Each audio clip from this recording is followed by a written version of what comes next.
آج کا یہ واقعہ اسلام کی خوبصورتی اور عدل کی ایسی مثال پیش کرتا ہے جو کمزور ایمان کو بھی تازہ کر دیتی ہے، اس لیے اسے دل لگا کر آخر تک ضرور سنیے۔ حضرت عمر رضی اللہ تعالیٰ عنہ کے زمانے میں چند لوگ ایک شخص کو پکڑ کر دربار میں لائے اور عرض کیا، اے امیر المومنین، اس شخص نے ہمارے والد کو قتل کیا ہے۔ حضرت عمر رضی اللہ تعالیٰ عنہ نے سنجیدگی سے اس شخص کی طرف دیکھا اور دریافت فرمایا، اصل معاملہ کیا ہے؟ وہ آدمی کچھ دیر خاموش رہا، پھر دھیمی مگر مضبوط آواز میں بولا، اے امیر المومنین، میں ان کے والد کے قتل کا انکار نہیں کرتا، مگر میرا ارادہ قتل کا نہیں تھا۔ میں ایک مسافر تھا، میرا اونٹ بھوک سے کمزور ہو کر ایک سرسبز چراگاہ میں داخل ہو گیا۔ اس چراگاہ کے مالک بوڑھے شخص نے غصے میں آ کر پتھر مارا، جس سے میرے اونٹ کی آنکھ سیاہ ہو گئی۔ مجھے شدید غصہ آیا، میں انسان تھا، اپنے جذبات پر قابو نہ رکھ سکا۔ میں نے وہی پتھر واپس پھینکا، لیکن وہ ایسی جگہ لگا کہ وہ فوراً جان سے ہاتھ دھو بیٹھا۔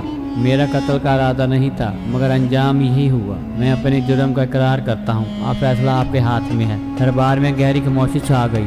میری شخص نے سر جھکا کر کہا، اے امیر المومنین، میں سزا سے بھاگنا نہیں چاہتا، لیکن 3 دن کی مہلت چاہتا ہوں۔ میرے پاس ایک امانت ہے جس کا علم میرے سوا کسی کو نہیں۔ اگر مجھے فوراً سزا دے دی گئی تو وہ حق ہمیشہ کے لیے ضائع ہو جائے گا۔ حضرت عمر رضی اللہ تعالیٰ عنہ نے فرمایا، اگر کوئی تمہاری ضمانت دے دے تو تمہیں مہلت دی جا سکتی ہے۔ وہ شخص ادھر ادھر دیکھنے لگا۔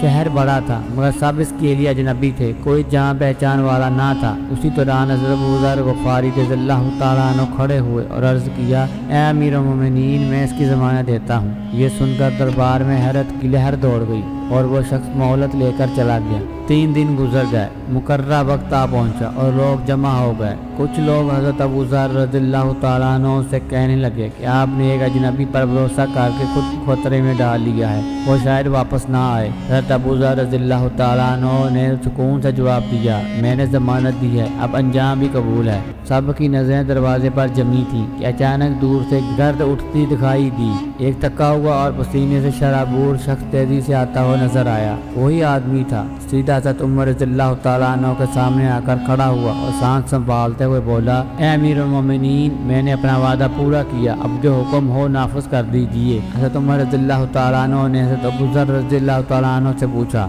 آپ نے اس کی ضمانت کیوں دی جبکہ آپ اسے جانتے بھی نہیں تھے؟